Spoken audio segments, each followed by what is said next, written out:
বন্ধুরা, আজ এমন একটি গল্প শোনাতে চাইছি যা আমাদের দেশের ইতিহাসকে বদলে দিয়েছে।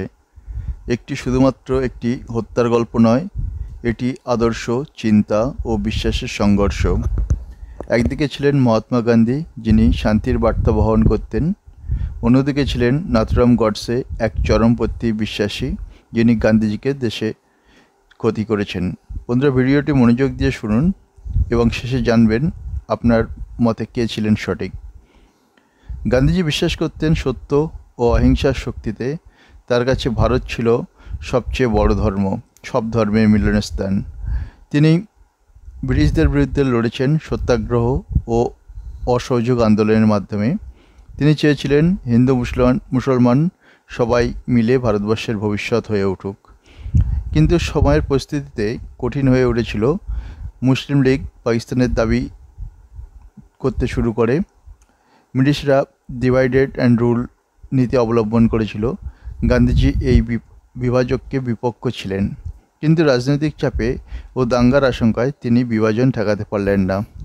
বন্ধুরা, আপনি যদি অতীতের কোনো মুহূর্ত পরিবর্তন করতে পারতেন, গান্ধীজিকে কী পরামর্শ দিতেন তা মন্তব্যে লিখে জানাবেন। নাথুরাম গডসে ছিলেন একজন চরম হিন্দু ও জাতীয়বাদী। তিনি বিশ্বাস করতেন গান্ধীজির নীতিতে হিন্দুদের ক্ষতি হচ্ছে। গডসে মনে করতেন গান্ধীজি মুসলিমদের প্রতি বেশি সহানুভূতিশীল।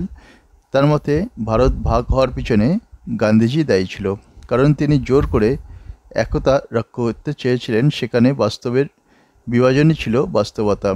তিনি বলেন, যদি সঠিকভাবে বিভাজন হতো তাহলে লাখ লাখ মানুষের প্রাণ হারাতো না, ঘরবাড়ি ছাড়তে হতো না। আপনার মতে গান্ধীজি কি বিভাজনের জন্য দায়ী ছিলেন, নাকি তিনি কেবল পরিস্থিতির শিকার?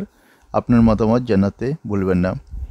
30শে জানুয়ারি 1948 গান্ধীজির প্রতিদিন মতো সন্ধ্যায় প্রার্থনায় যাচ্ছিলেন, তখন গডসে তার উপর গুলি চালান। এই ঘটনা কাঁপিয়ে দেয় গোটা বিশ্বকে। এক অহিংস নেতাকে, যিনি কখনো কারো ক্ষতি করতে চাননি, তিনি জীবনের শেষ হয়েছিল হিংসার মধ্য দিয়ে।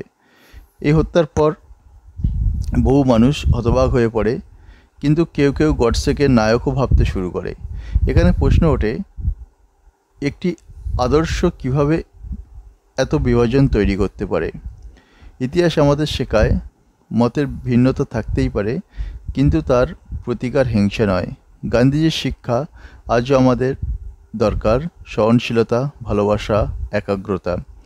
আমরা যদি মতের বিভিন্নতাকে শ্রদ্ধা করতে শিখি, তবেই সত্যিকারের অর্থে আমরা গডসেকে হারাতে পারব। বন্ধুরা, আপনাদের জীবনে এমন কি কখনো সময় এসেছে যেখানে সহিষ্ণুতা আপনাকে জয়ী করেছে? তা কমেন্ট সেকশনে লিখে জানাবেন। আজকের গল্প আমাদের শুধু ইতিহাস শেখায় না, আমাদের বর্তমান ও ভবিষ্যৎ গড়ার পথ দেখায়। আসুন আমরা গান্ধীজির পথ অনুসরণ করি, সত্য, অহিংসা এবং সাম্যের পথে।